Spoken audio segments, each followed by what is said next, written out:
people on the phone there. And I just need to click that. Perfect. All right. Well, good morning, everyone, and welcome. As Mildred said, my name is Sandra Mallett, and I am a public education and social programs coordinator with the Alzheimer Society, and I work out of our Hamilton office. But as you may already know from previous presentations, our society serves a very large geographical area of Brantford, Haldimand, Norfolk, Hamilton, and Halton. So it is a very, very large area. But thank you very much for having me today. Every time we do an education presentation, we just like to give a friendly reminder that our presentations are for knowledge building. I am not an expert on some of the different things that we will talk about, but when I don't know the answer to a question you may have, I'm always happy to do some research and look into that, speaking with my colleagues, and get back to you at a later time as needed.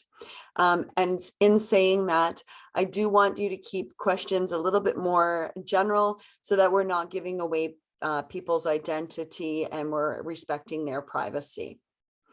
So as I'm saying there, I'm happy to answer any questions. Go ahead and ask either throughout the presentation or save them to the end, whichever works for you.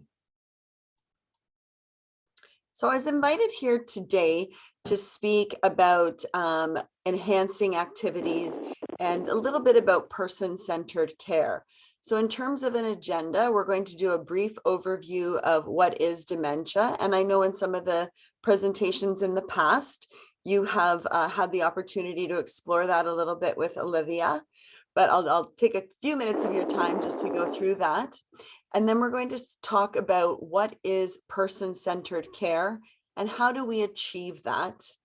And then we will wrap up and really spend the bulk of our time today talking about ideas for providing enhanced care. So when we talk about what is dementia, I like to remind people that dementia is not an illness itself. Dementia is actually a set of symptoms, which includes a decline or loss of a few different things. That could be memory, understanding, judgment, mood, or behavior. So as humans, we know our brains control everything we do. When we start to notice behavioral changes in someone who is diagnosed with a dementia, such as Alzheimer's disease, we need to recognize that what we are seeing are symptoms of the disease process because of their changing brain. Something is happening in their brain physically to which their body now makes emotional, physical, psychological, and behavioral changes. So that's a little bit about dementia. So let's talk about something that's a little bit more friendly and something we can all relate to, just to better understand what dementia is. We're going to talk about ice cream. So we all know that ice cream as a whole is a frozen treat, usually served as dessert. It tastes amazing. It is a scoopable treat. And if you forget to put it away and leave the container on the counter, it's going to melt and make a mess. But some of the neat things about ice cream is there are different flavors. So does anybody want to tell me what is their favorite flavor of ice cream? Chocolate mint. Chocolate mint. That was the first one that I had someone answer yesterday. That's my son's favorite too. Perfect. Any other favorite flavors of ice cream there? Pralines and cream. Pralines and cream. Good, good, good. I'm going to choose something like blueberry ice cream. I get excited for all of the fruits and vegetables that are going to be soon harvested in Ontario. So I'm going to choose blueberry ice cream. So ice cream comes in a variety of flavors, and we've all just talked about our own favorites. And I think you'll even know that there are ice cream stores that boast having 31 flavors, or there's one right here in my hometown of Ancaster that boasts having over 100 different flavors of ice cream. Likewise, with dementia, there are over 100 different types of dementia. Alzheimer's is the most common of those, with representing approximately 64% of diagnosed cases of dementia are Alzheimer's disease. So when we actually speak about the most common types of dementia, as I just mentioned, Alzheimer's disease is approximately 64%. Then we have Lewy body dementia, which some people may know as like Parkinson's or Parkinson's with dementia. When those symptoms come on at the same time, you end up with a Lewy body dementia. That's approximately 10 to 15% of diagnosed dementia. Vascular dementia is one that comes as a result of having a stroke. By no means am I saying that anybody and everybody who has a stroke will develop dementia, but when they do post-stroke, it's called vascular dementia. And that again is about 10 to 12% of diagnosed dementias. And then we also have frontal temporal dementia, which tends to be more of a younger onset, with the average age of those people with that dementia being diagnosed around 57 years of age. So very, very young. And that's only 2 to 3% of dementias. And then we have something called mixed dementia, is our fifth most common. And traditionally that is a mix of Alzheimer's disease and the vascular, so the one from the stroke. So that's called mixed dementia. So as we move away from talking about the different types of dementia and what dementia is, I would like to start talking about a concept called person-centered care. The concept of person-centered care began in the United States in the 1940s when psychologist Carl Rogers challenged the accepted medical model of counseling for an approach that relied on the client's concept of care. Imagine that, a doctor asking a patient what they wanted out of their care and their treatment, what they looked forward to as a goal or an end result. Today, the Alzheimer Society of Canada provides the following definition of person-centered care as it applies to persons living with dementia. So I'll just read that out to you. It says that person-centered care is a philosophy that recognizes that individuals have unique values, personal history, and personality, and that each person has an equal right to dignity, respect, and to participate fully in their environment.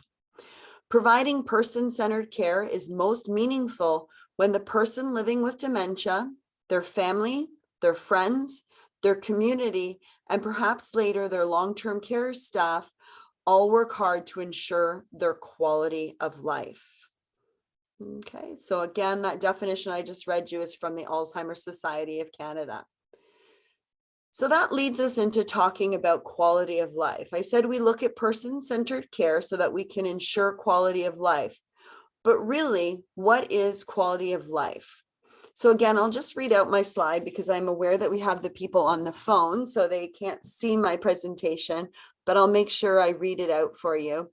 It says that quality of life is the ability to think, make decisions, and have control in one's daily life.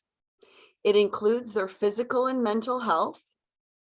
It looks at their living arrangements, social relationships, religious beliefs and spirituality, cultural values, a sense of community, and also financial and economic circumstances. So one of the things we talk about when we look at the person's quality of life is what is their past history. So what in their life has brought them joy? Maybe it's specific people, maybe it's a certain place or a surrounding, maybe it's an activity. What gives them their sense of well-being? What did a person value throughout their life? And that might change from day to day or different stages of life. But when we look at each of those factors, we can see how quality of life would be important to somebody. So just to further drive that point home, I want you to think about your own life and what would be important for people to know about you if you were to develop something like dementia. How would you want people to care for you, and what things should they take into consideration? So I'll give you an example. I love being outside. I love to walk.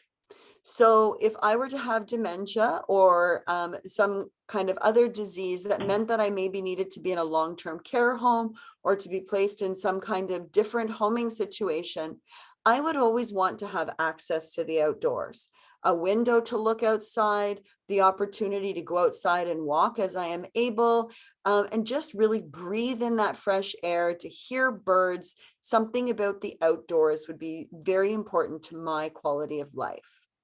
What might be important to your quality of life? Does anybody have any thoughts on that?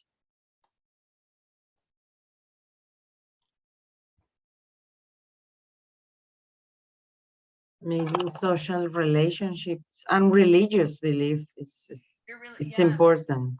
For a lot of people, I think that idea that they go to church regularly, and it's not just about the church service or the music, it's about the people that they're with. Maybe it's about that coffee time after, or the Bible study, or something that might come at a different part of the week. So definitely the religious beliefs would be important for people, but also the socialization, getting to choose who you want to spend your time with. Maybe it's a spouse or your children or your friends. Can they come and visit you regularly? That would be super important. Yes. And anybody else have any thoughts there?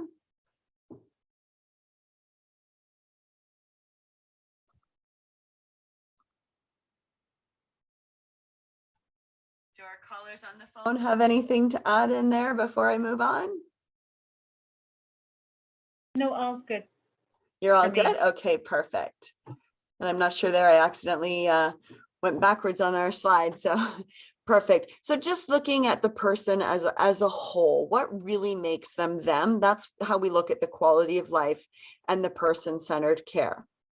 So now, as I mentioned earlier, dementia is a disease of the brain, and the brain is changing. So now we're going to talk about adapting to those brain changes. On the screen, I have a picture of an older couple out dancing, and they both have a lot of joy in their eyes, very happy to be dancing. And I'm going to even say happy to be with one another. The quote on this particular slide says, "You can't turn back the clock, but you can wind it up again." I think it's really beautiful. By making small changes in how we do things, we can provide meaningful and engaging ways for persons living with dementia to succeed. So, like changing the plan with any task, changes due to dementia requires that we find new ways of doing things we love. So for example, if you and your spouse or your partner have always loved to go out and play bocce ball, or you've joined the seniors center because there's two activities that happen simultaneously and you can each go do your own thing, how can we still keep those things happening? Maybe you need to shorten the amount of time that you're there. Maybe you need to lean on friends or family to give you a drive, so you're not trying to drive and manage the activity Okay, and the all right, person no problem. and the person living with dementia. So we're just trying to find new ways to adapt to those changes. So I'm going to put up a chart on the screen here, and I will read it out for those that are on the phone. But what we're looking at is the idea of early, mid, and late stage dementia. I often get asked by people, well, I think my mom is mid stage. What do you think? But when we actually look at the things that mom is able to do, or maybe where she has challenges, we can see that she may be a little bit all over the map. So for example, maybe one of mom's strengths is that her language is still quite good, that she has good ability to reason and judge, but she's getting to have a short attention span. So that might be her challenge. But for someone who wants to be social and is still actively able to take part in conversation groups, maybe it's still important for her to go and meet friends for coffee, to talk about a book. But maybe now the book club is going to look at shorter books or short stories, or talking about a concept within a book that maybe mom is not going to be reading the book as a whole. So I just really want to emphasize that we don't want to necessarily lock people into different stages of the disease. We always want to remember that changes are happening, but people will have strengths and challenges throughout their dementia journey. So we're going to take a minute to look at some of those changes. And as I just mentioned, we always want to continue to capitalize on the person's strengths.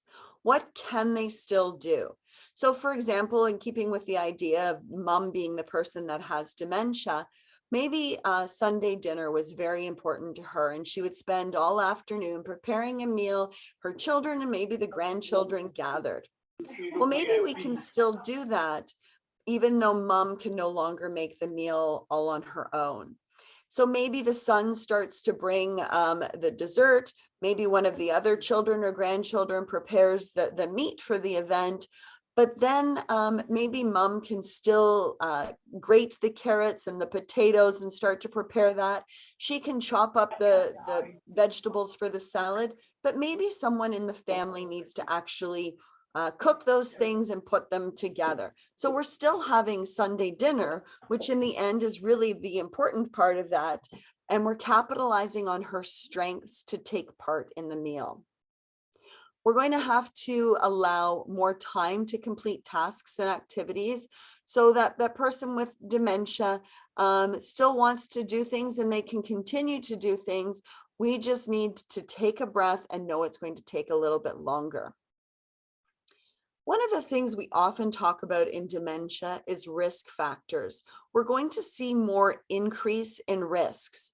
We don't want to suggest by any means that we start bubble wrapping the person that's been diagnosed with dementia, but we may have to look at what the risk factors are. Are they somebody who may not realize time of day or night and seek to go out for a walk at 2 a.m. while their spouse is sleeping? So if that's a risk factor, then maybe we need to find alternate ways of doing things, making sure that we go out for more walks during the day and really get them tired. So perhaps that sleep they really need in the evening. Maybe for somebody who's struggling with using the stove and they've perhaps boiled the pot dry a couple times or forgotten to turn off the cookies when they're done baking, maybe we look at no-bake recipes. So where we don't need to use the stove or the oven, but we can still prepare a nice dessert or some of those. I'm thinking of strawberry season coming. You can have no-cook jams. And so we eliminate some of the risks of using the stove. We also may need to help initiate the activity. So the person has bowled their whole life, but now you take them to the bowling alley and they're really not sure what to do when they get there. So maybe we go in the lane beside them and we pick up our own ball, and in seeing us pick up the ball, they're motivated to pick up their ball and throw it down their lane. Another idea might be that you actually need to physically pick up the ball and put it in their hands and show them that starting movement of bringing the ball back and then releasing it down the lane. So you're helping to initiate that activity. We also want to get out and move. We can sit in a room and talk to somebody, but sometimes what we actually need to do is, I don't want to say get in their face, but we need to get a little bit closer and get down eye level to somebody. Right. So if they're sitting in a chair and we're standing there and they're now kind of looking at our belly button to chest range, maybe getting down and having eye contact with them would really help them understand that we're talking to them and that we're hoping to engage with them, i.e. have them speak back with us.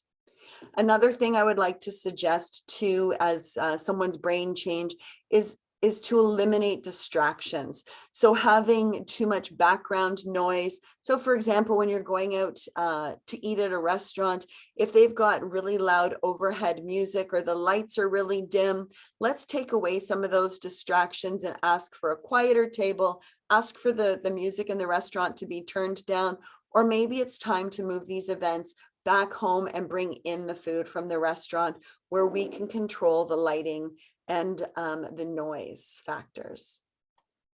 All righty.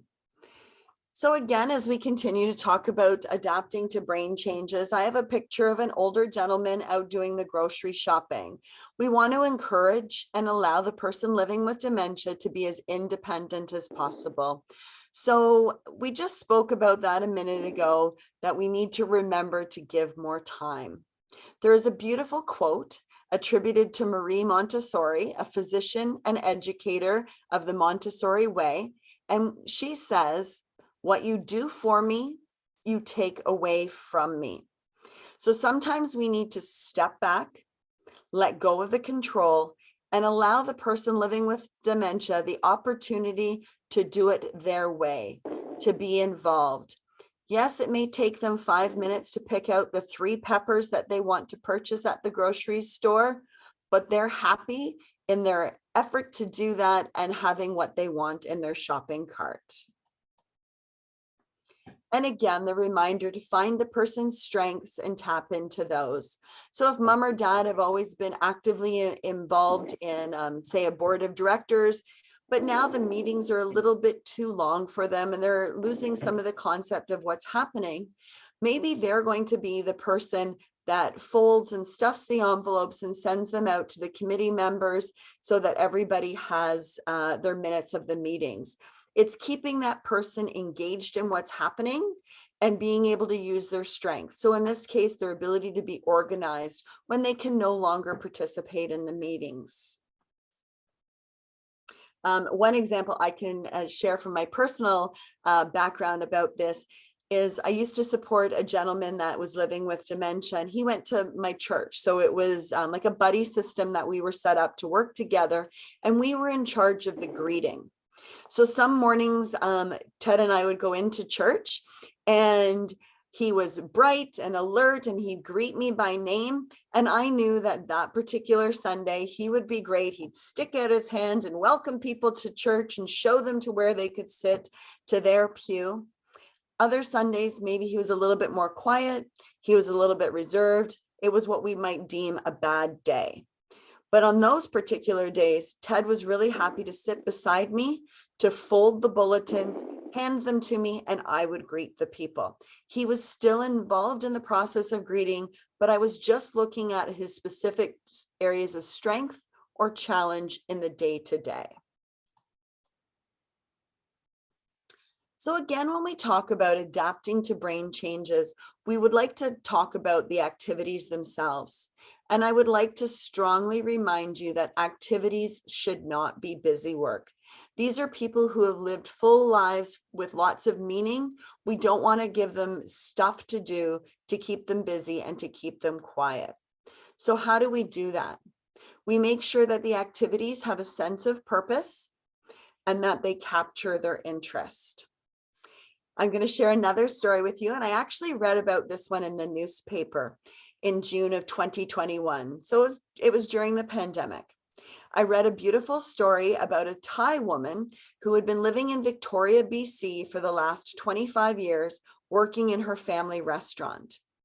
In 2016, she had been diagnosed with Alzheimer's disease. Within a few years of that diagnosis, she was no longer able to work in the restaurant taking orders, but her daughter quickly discovered that her mom still had the ability and like that memory to wrap each dumpling by hand. So together, mom and daughter worked side by side in the kitchen each day, preparing hundreds of dumplings for their customers. And in this way, both of their needs were met, and the person living with dementia had a real sense of purpose. So it was just changing the dynamic from taking the orders in the restaurant to moving into the kitchen and actually helping prepare the food. If I could give you some ideas or suggestions on how to make things matter when we talk about adapting to brain change, you can think of it as offering choice. So maybe we want to look at offering two-way choices. So things like, for example, today's a beautiful day, but earlier this morning, you might have needed a sweater. So instead of just saying to, again, using the example of mom, just showing her the whole closet and saying, I think you're going to need a sweater today, mom. Which one do you want? And there's probably a lot of choice within that cupboard. Maybe you pull out two and you say, Mom, would you like to wear the blue sweater today or the green one? Or you can even try, Mom, would you like to wear the blue sweater or something else? And if she says something else, you can point to the closet and maybe she's going to come up with a color. Maybe she's going to say red, wondering if she has a red sweater. But I also do want to say to you, when you ask somebody about something and you give them the choice, so for example, do you want an apple or an orange? You need to be able to honor that choice. So don't offer the orange if you don't have any in the fridge. Okay, so that's one of the ways that we can set us up for success and hopefully get a little bit further in the day, is offering choice. So now we're going to talk a little bit more, a deeper dive, if you will, into the meaningful ways to be engaged. As a recreation therapist, I've often been asked for ideas on what to do with someone who's living with dementia. It's not as simple as me just listing off 100 different ideas of things to do. If you have met one person living with dementia, you have met one person living with dementia. Is this person a social person? When we look back at their past history, is there evidence to show that they enjoyed being involved in a variety of different activities, engaging in conversation, being part of the action? Are they maybe not really a social person and preferred more independent and quiet activities? Are they somebody who is more creative or somebody who is more analytical in participating? Many of the activities that were previously enjoyed can still be enjoyed, but perhaps with some minor adaptations. If they had a favorite outing, for example, maybe they loved going to a specific park or museum, zoo, aquarium, those kinds of things, there are now, as you probably all know, lots of opportunity for virtual tours. So we could enjoy those with some of the people as well. So it still gives us the opportunity to reminisce and point out the beauty in things and talk about things that we've done in the past. I also really like to suggest libraries as a great destination for an outing. There's often a lot going on without a lot of clutter or things that can be distracting. Libraries tend to be a little bit more quiet. They're well lit. You can do independent activities like finding a book, or maybe there's a puzzle table to do something on your own, or there may be group activities. And of course, there's often children, and not all, but most older people do enjoy watching children having a good time or laughing or reading a book. Many seniors enjoy gardening, but for your more analytical person, maybe they don't want to do the gardening themselves, but maybe their strength would be in planning out the garden, buying the seeds, and making a design of what the garden would look like. But those with the real green thumbs will be the ones to plant and water it. All right, so those are just some of the ideas of things we can do. And I do like to remind people to try and establish a day-to-day routine. I know some families have used with success things like whiteboards or large paper calendars, and even sticky notes. These are all cues that help to orient the person living with dementia to the day, to the routine, and let them know a little bit about what's coming in their day. And that really helps them have some independence in it. So if you want to be keeping the messages simple, it might just say on the board, bowling, 7 p.m. tonight. Maybe they can handle up to 2 things in a day. So doctor's appointment, 10 a.m., bowling, 7 p.m. But you want to keep the cues as simple as possible. Things like a fruit bowl on the table to show that if you're hungry, here are things that you could eat throughout the day, because unfortunately, a broken brain may forget to actually open the cupboard or the fridge to seek out the food. but the fruit bowl on the counter may help them identify that what they're craving is something to eat, and the cue is that the food is there on the table. Also, I've seen families use the little sticky notes, maybe on the back door of the house, and it says things like, step into the garden and enjoy the flowers, or step into the backyard and have a seat at the table. Those may be things that people have enjoyed doing in the past, and they want to know that a closed door does not always mean for them that they need to stop and stay inside. So as I prepare to wrap up today's presentation, I did want to point out that the Alzheimer Society of Haldimand, Norfolk, Brant, Hamilton, and Halton has a variety of services. Our mission statement is about taking care of the person living with dementia and their care partner. And we do that through a variety of education, support, counseling, health and wellness programs, and volunteer programs. We have developed many excellent friendships through our program. And one of the great benefits of that is other people in the room understand the dementia journey, and you can go through programs together without a sense of judgment or stigma as to what is happening. And I would like to also let you know that most of our programs are offered at no cost, but of course we do appreciate donations.